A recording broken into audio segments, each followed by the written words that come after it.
때로는 삶의 가장 큰 선물이 죽음의 그림자 속에서 찾아옵니다. 의사가 제게 더 이상 손을 쓸 수 없다는 말을 전했을 때 세상이 무너지는 것 같았습니다. 그날 이후 처음으로 아이들의 얼굴을 진정으로 바라보게 되었고 아내의 한숨 소리에 귀 기울이기 시작했습니다. 하지만 운명이란 참 이상한 것입니다. 제게 남은 시간이 얼마 없다고 생각했던 그때 멀리 있는 낯선 나라에서 희망의 빛이 비쳤습니다. 그들은 제게 새로운 삶을 선물했고 무엇보다 소중한 것이 무엇인지를 깨닫게 해주었습니다. 지금 이 글을 쓰는 이유는 그때의 절망과 희망, 그리고 기적 같은 이야기를 나누고 싶어서입니다. 저는 캘리포니아 샌프란시스코 근교에서 작은 소프트웨어 회사를 운영하고 있는 마이클 브룩스입니다. 직원 50여 명의 평범한 회사지만 나름대로 안정적인 매출을 내며 지역에서 인정받는 기업으로 성장했습니다. 아내 사라와 두 아이들, 15살 제이슨과 12살 에밀리와 함께 살고 있습니다. 봄날의 아침 햇살처럼 따스했던 그때가 떠오릅니다. 결혼하고 첫 아이가 태어났을 때 사라와 함께 밤새 아기를 안고 눈물 흘리며 기뻐하던 순간들. 작은 회사를 시작하고 첫 거래처를 따냈을 때의 설렘. 그리고 조금씩 회사가 성장하면서 느꼈던 작은 행복들까지. 모든 것이 순탄하진 않았지만 가족들과 함께였기에 이겨낼 수 있었습니다. 하지만 회사가 조금씩 커지면서 어느새 저는 가장 소중한 것들을 잃어가고 있었습니다. 아침 일찍 출근해 늦은 밤에 퇴근하는 날들이 많아졌고 주말에도 종종 거래처 미팅이나 해외 출장이 잡혔습니다. 회사를 키우는 일에 집중하다 보니 어느새 가족과의 시간은 뒷전이 되어버렸습니다. 아빠, 이번 주말에 제 농구 결승전이에요. 꼭 와주실 거죠? 아들 제이슨의 눈망울에는 항상 기대와 불안이 함께 서려 있었습니다. 몇 번이나 약속했다가 지키지 못했는지. 이번에야말로 꼭 가야지 하면서도 결국 또 다른 약속들에 밀려나곤 했습니다. 딸 에밀리는 이제 아예 기대조차 하지 않는 듯 했습니다. 피아노 발표회가 있다는 말도 더 이상 하지 않았고 주말 아침이면 친구들과 놀러 나가기 바빴습니다. 가끔 아이의 방을 지나칠 때면 문득 피아노 소리가 들려왔습니다. 언제 이렇게 실력이 늘었을까? 그 성장의 순간들을 모두 놓치고 있었다는 생각에 마음이 아려왔습니다. 아내 사라는 늘 제 곁에서 묵묵히 힘이 되어 주었습니다. 아이들 학교 행사며 과외 활동이며 혼자서 모든 것을 챙기면서도 불평 한마디 없었습니다. 가끔 피곤해 보이는 아내의 얼굴을 볼 때면 마음이 무거웠지만 회사가 더 성장하면 더 많은 시간을 낼 수 있을 거라는 핑계로 저 자신을 위로했습니다. 그러던 어느 날 몸에 이상한 증상이 나타나기 시작했습니다. 처음에는 단순한 피로라고 생각했습니다. 하지만 손끝이 자주 저리고 가끔은 다리에 힘이 빠지는 듯한 느낌이 들었습니다. 평소 즐겨 마시던 커피 잔을 들다가 떨어뜨린 적도 있었습니다. 여보, 이제는 정말 병원에 가보는 게 좋겠어요. 사라의 걱정 어린 목소리에도 처음에는 괜찮다며 웃어넘겼습니다. 하지만 얼마 후 아이들과 함께 저녁을 먹던 중 포크를 떨어뜨렸을 때 더 이상 미룰 수 없다는 것을 깨달았습니다. 손이 제 마음대로 움직이지 않았고 아이들의 놀란 표정이 가슴을 무겁게 누르는 듯 했습니다. 그렇게 저는 지역 병원을 찾았습니다. 진료실 앞에서 검사 결과를 기다리는 동안 창밖의 하늘이 유난히 높아 보였습니다. 문득 며칠 전 아침 출근길에 본 단풍나무가 떠올랐습니다. 붉게 물든 잎사귀들이 바람에 하늘거리던 모습이 왠지 처연하게 느껴졌습니다. 의사가 진료실로 부르기 전까지 이런저런 생각들이 머릿속을 맴돌았습니다. 그리고 곧 제 인생에서 가장 어둡고 긴 터널의 입구에 들어서게 될 줄은 그때까지만 해도 전혀 알지 못했습니다. 그날따라 병원 복도의 형광등 불빛이 유난히 차갑게 느껴졌습니다. MRI 검사 결과를 들고 들어간 진료실에서 의사는 무거운 표정으로 스캔 영상을 하나씩 짚어가며 설명했습니다. 척수 모세포종입니다. 척수에 발생한 매우 희귀한 형태의 종양인데 척수에 국한되어 있지만 빠르게 진행하며 주변 신경을 침범해 전신 마비와 치명적인 합병증을 유발하는 종양인데 문제는 이 종양이 척수의 중앙부를 침범하고 있다는 겁니다. 의사는 잠시 말을 멈추고 제 표정을 살폈습니다. 이 병은 발생 빈도가 극히 낮고 치료가 어렵기로 악명이 높은 종양인데 종양이 주요 신경과 혈관에 밀접하게 연관되어 있어서 수술이 매우 위험할 수 있습니다. 게다가 이미 상당히 진행된 상태라 의사의 설명이 이어졌습니다. 제 증상들이 하나씩 이해되기 시작했습니다. 자주 느끼던 피로감, 손발의 저림, 근육의 경직. 모든 것이 이 종양 때문이었던 겁니다. 의사는 이 병이 전 세계적으로도 발생 빈도가 극히 낮으며 특히 제 경우처럼 척수 중앙부를 침범한 경우는 치료가 매우 어렵다고 했습니다. 현재로서는 수술을 시도하더라도 성공 가능성이 매우 낮습니다. 수술 중 신경 손상으로 인한 영구적 마비의 위험도 있고요. 항암 치료를 시도해 볼 수는 있지만 의사의 목소리가 점점 희미해져 갔습니다. 병원을 나와 차에 앉아 있는 동안 창밖으로 보이는 사람들의 일상적인 모습이 마치 다른 세상의 일처럼 느껴졌습니다. 주차장에서 아이의 손을 잡고 걸어가는 부부, 친구와 웃으며 이야기하는 간호사들. 불과 몇 시간 전까지만 해도 저의 일상이었을 풍경들이 이제는 그저 부러움의 대상이 되어버렸습니다. 집으로 돌아왔을 때는 이미 저녁이었습니다. 에밀리가 피아노를 치고 있었고 제이슨은 거실에서 농구 경기를 보고 있었죠. 평소와 다름없는 일상의 한 장면이었습니다. 사라는 부엌에서 저녁 준비를 하고 있었고요. 아빠, 드디어 오셨네요. 내일 제 농구 경기 보러 오시는 거 잊지 않으셨죠? 제이슨의 밝은 목소리에 가슴이 철렁 내려앉았습니다. 병원에 가기 전 이번에야말로 꼭 가겠다고 약속했었죠. 아들의 기대에 찬 눈빛을 보며 문득 용기가 생겼습니다. 어쩌면 지금이 적당한 때일지도 모른다는 생각이 들었습니다. 제이슨, 에밀리. 아빠가 할 말이 있는데.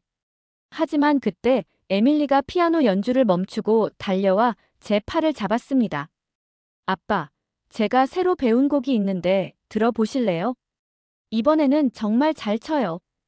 딸의 해맑은 미소를 보는 순간 목구멍까지 올라왔던 말들이 다시 가슴속으로 밀려 들어갔습니다.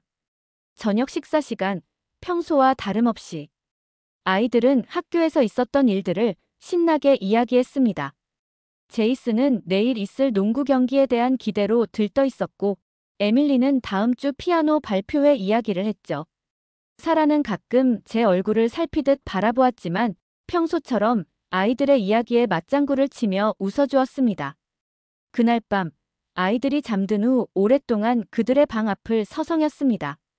문을 살며시 열어 자는 얼굴을 바라보았죠. 제이슨은 여전히 농구공을 끌어안은 채 잠들어 있었고 에밀리는 피아노 악보를 베개맡에 두고 있었습니다. 두 아이의 평화로운 얼굴을 보며 결심했습니다. 차마 말로는 전할 수 없는 이야기를 글로나마 남겨야겠다고.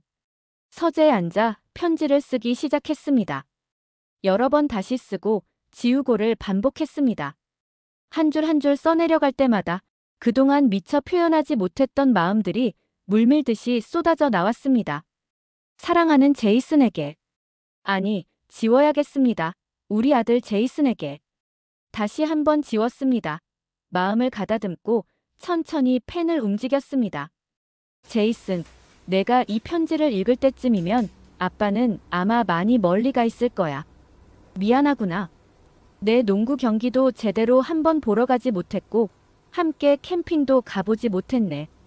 아빠가 늘 약속만 하고 지키지 못해서.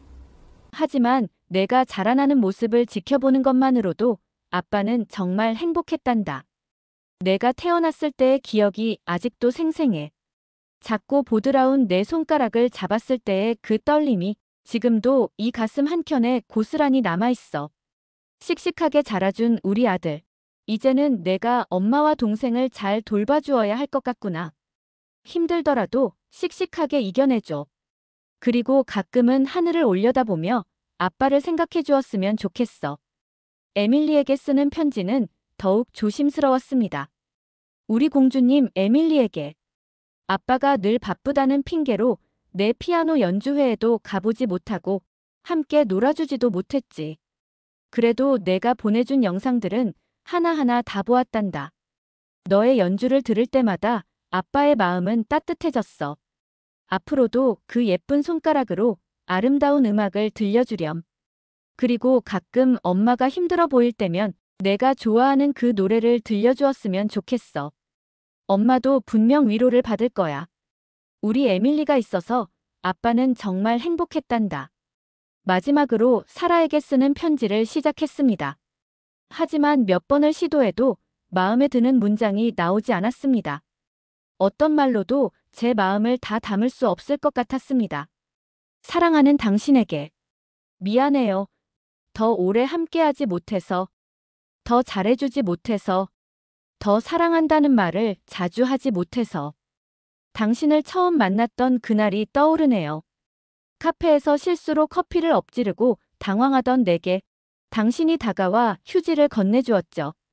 그때 당신의 미소가 얼마나 따뜻했는지. 우리 결혼식 날 평생을 함께하자고 약속했는데 이렇게 먼저 가게 되어 미안해요. 우리가 늘 꿈꾸던 유럽 여행도 가보지 못했고 은퇴 후 함께 보내기로 했던 시간들도 이제는. 하지만 내가 모아둔 적금으로 당신의 꿈이었던 미술 교실도 다니고 작은 정원도 가꾸어 보세요. 당신은 늘 다른 사람을 위해 자신의 꿈을 미뤄왔잖아요. 그동안 고생 많았어요, 여보.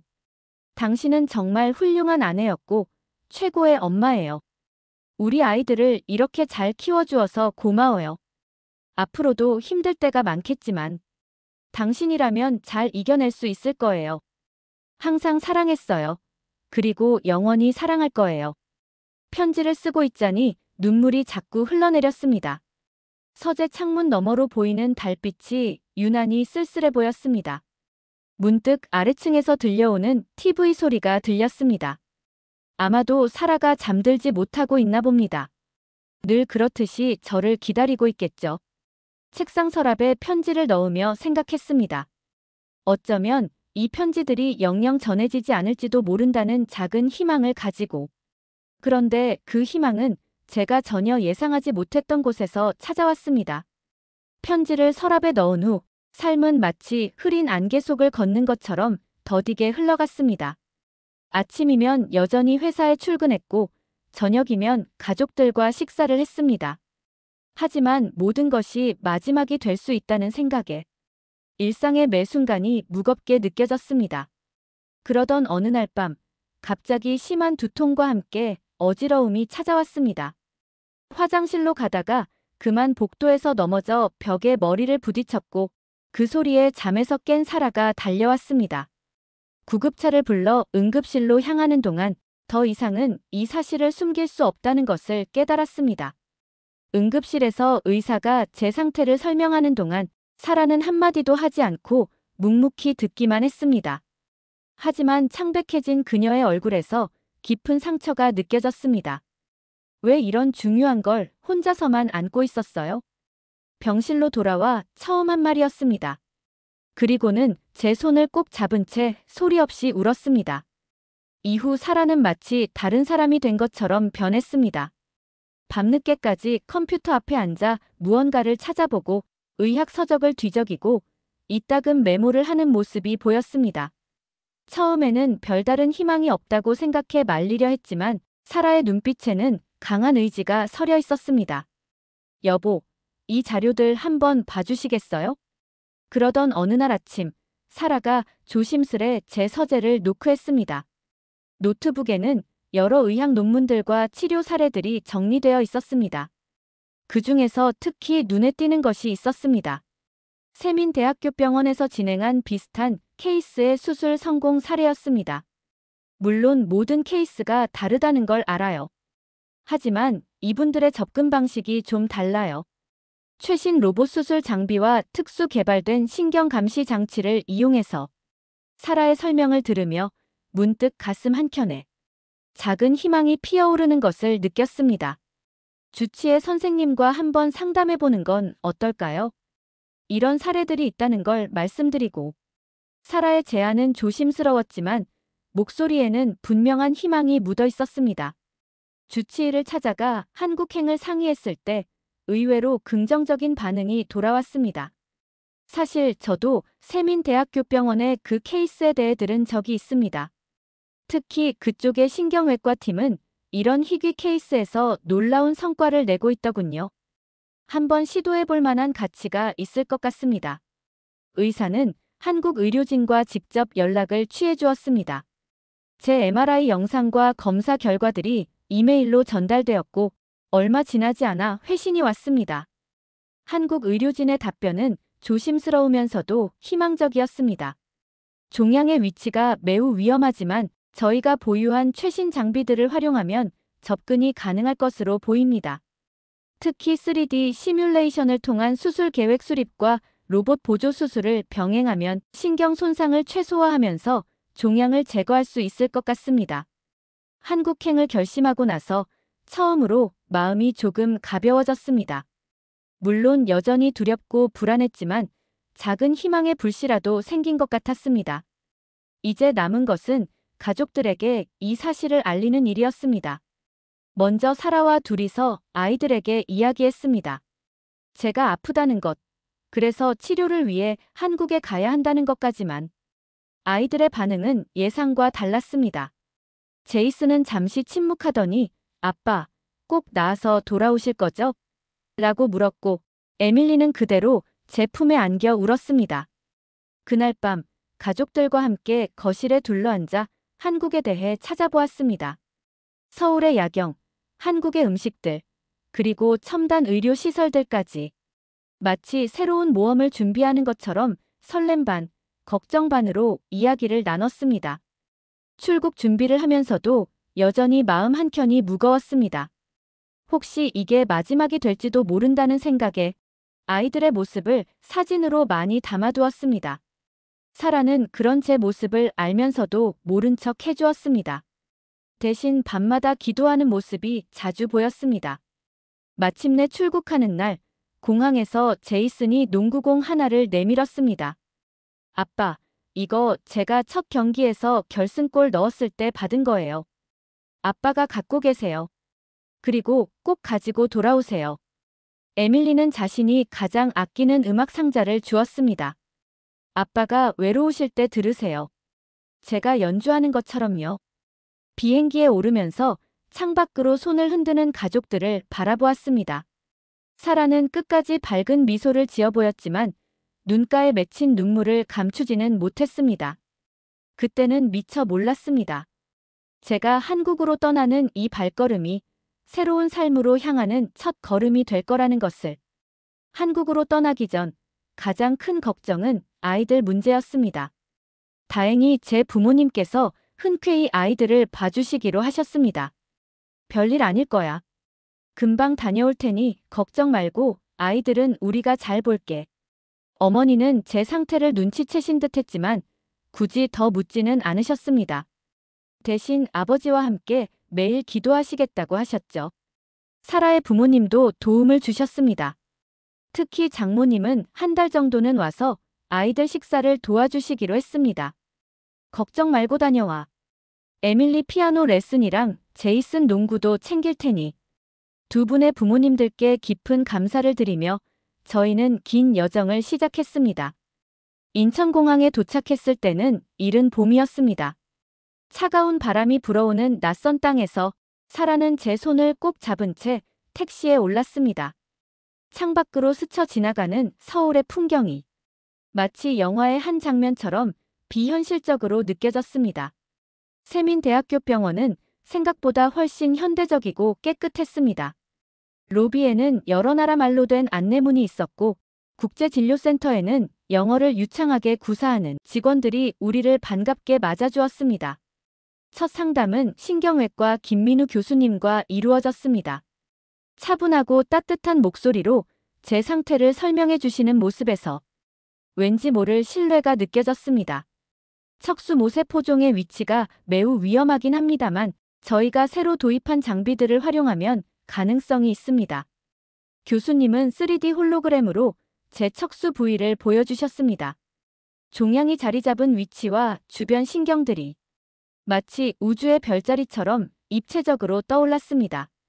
여기 보이시는 것처럼 종양이 주요 신경을 감싸고 있어서 일반적인 수술로는 접근이 어렵습니다. 하지만 저희가 개발한 미세신경 감지 시스템과 로봇, 수술 장비를 이용하면 종양만을 선택적으로 제거할 수 있습니다. 수술 전 준비 과정은 생각보다 길었습니다. 2주 동안 여러 검사들이 이어졌고 의료진들은 매일같이 회의를 거듭했습니다. 그들의 진지한 표정에서 이 수술이 얼마나 중요하고 어려운 것인지를 실감할 수 있었습니다. 병실에서 보내는 시간 동안 한국의 의료진들은 제게 또 다른 희망을 주었습니다. 젊은 레지던트 선생님은 매일 아침 영어로 안부를 물어주었고 간호사들은 서투른 영어로도 저희 부부를 웃게 만들었습니다. 특히 반번 근무를 서는 박선영 간호사는 종종 한국 음식을 몰래 가져다주며 힘내세요. 꼭 좋은 결과 있을 거예요 라고. 수술 전날 밤 사라와 함께 영상통화로 아이들을 만났습니다. 제이슨은 여전히 씩씩한 목소리로 아빠, 농구공 아직 가지고 계시죠? 라고 물었고 에밀리는 새로 연습한 피아노 곡을 들려주었습니다. 그들의 모습을 보며 다시 한번 마음을 다잡았습니다. 수술실로 향하는 길, 김민우 교수님이 제 침대 곁으로 다가와 말씀하셨습니다. 브룩스 씨, 걱정하지 마세요. 저희가 할 수 있는 최선을 다하겠습니다. 그 말씀에 갑자기 눈물이 났습니다. 그동안 강한 척 해왔던 제 마음의 벽이 무너지는 순간이었습니다. 수술은 12시간이 넘게 진행되었다고 합니다. 의료진들은 최첨단 장비들을 총동원했고 수술실에는 6명의 의사와 간호사들이 한 팀이 되어 움직였습니다. 특수 제작된 미세 수술 로봇이 미세한 신경 다발 사이를 누비며 종양을 제거해 나갔고 실시간 신경 모니터링 시스템은 끊임없이 중요한 신경의 상태를 체크했습니다. 마취에서 깨어났을 때 처음 본 것은 사라의 눈물 젖은 미소였습니다. 수술이 성공적이었대요, 여보. 그녀의 떨리는 목소리가 아직도 생생합니다. 곁에 서 있던 김 교수님도 환하게 웃으며 고개를 끄덕이셨습니다. 중환자실에서 며칠을 보내는 동안 한국의 의료진들은 마치 천사처럼 저를 돌봐주었습니다. 밤낮으로 제 상태를 체크하고 작은 변화에도 즉각적으로 대응했습니다. 특히 재활치료를 맡은 이수진 선생님은 끊임없는 격려와 함께 제가 다시 걸을 수 있다는 희망을 주셨습니다. 처음으로 발가락을 움직였을 때 병실에 있던 모든 사람이 기뻐했습니다. 그리고 한 달 후 마침내 제가 혼자서 첫 걸음을 떼었을 때는 의료진들도 함께 눈시울을 붉혔습니다. 그들에게 저는 단순한 환자가 아닌 함께 기적을 만들어가는 동반자였던 것 같습니다. 매일 밤 제 곁을 지키던 사라는 이렇게 말했습니다. 여보, 우리가 정말 옳은 선택을 했네요. 이곳에 오게 된 것이 우리 가족의 두 번째 기회인 것 같아요. 그녀의 말에 깊이 공감했습니다. 이곳 세민대학교병원의 의료진들은 단순히 제 몸을 치료한 것이 아니라 우리 가족에게 새로운 삶을 선물해 준 것이니까요. 3개월간의 치료를 마치고 미국으로 돌아온 지도 어느덧 1년이 지났습니다. 지금은 회사 일도 다시 시작했지만 예전과는 많은 것이 달라졌습니다. 더 이상 늦은 시간까지 일하지 않고 주말에는 반드시 가족들과 시간을 보냅니다. 제이슨의 농구 경기는 한 번도 빠지지 않고 보러 갑니다. 얼마 전에는 그 아이가 결승전에서 멋진 슛을 성공시켰는데 그때 제가 환호성을 지르며 뛰어다녔다는 게 지금도 아이들의 좋은 놀림거리가 되곤 합니다. 에밀리의 피아노 발표회도 모두 참석했습니다. 이제는 제가 청중석에 앉아 있다는 걸 알기에 그 아이는 더욱 자신감 있게 연주를 합니다. 사라와는 매주 금요일 저녁마다 동네 산책을 합니다. 걸으면서 이런저런 이야기를 나누는데 때로는 한국에서의 시간들을 회상하기도 합니다. 세민대학교병원의 의료진들, 특히 김민우 교수님과는 지금도 연락을 주고받습니다. 얼마 전에는 교수님이 미국에 학회차 오셨을 때 저희 집에 초대해 함께 식사를 하기도 했습니다. 제가 이 글을 쓰는 이유는 단순히 제 경험을 나누기 위해서가 아닙니다. 지금 이 순간에도 어딘가에서 절망과 싸우고 있을 누군가에게 작은 희망이 되었으면 하는 바람에서입니다. 그리고 멀리 있는 낯선 나라의 의료진들이 보여준 헌신과 따뜻한 마음을 전하고 싶어서입니다. 이제 제 서재 책상 서랍에는 그때 쓴 편지들이 아직도 봉인된 채로 있습니다. 가끔 그 서랍을 열어볼 때면 그때의 절박했던 마음이 떠오르면서도 한편으로는 그 편지들을 영영 전하지 않아도 되게 된 것에 깊은 감사함을 느낍니다. 세상에는 여전히 많은 기적이 존재합니다. 다만 그 기적은 저절로 찾아오는 것이 아니라 누군가의 헌신과 노력, 그리고 사랑으로 만들어지는 것임을 이제는 알고 있습니다. 저는 운이 좋게도 그 기적을 경험했고, 이제는 더욱 의미 있는 삶을 살아가려 합니다. 오늘도 창밖으로 떠오르는 아침 햇살을 바라보며 생각합니다. 의사가 더 이상 손 쓸 수 없다고 했던 그때, 절망 속에서 한 줄기 빛이 되어준 한국의 의료진들에 대한 감사함을, 그리고 그들이 제게 선물해준 이 소중한 시간들을, 이제 저는 매일매일을 기적처럼 살아가고 있습니다. 오늘 사연 어떠셨나요? 오늘 사연이 마음에 드셨다면 좋아요와 구독, 알림 설정도 꼭 부탁드립니다. 저는 다음에 더 좋은 사연으로 찾아오겠습니다. 감사합니다. 여러분 항상 행복하세요. 오늘도 빛나는 당신과 함께 공감시 감동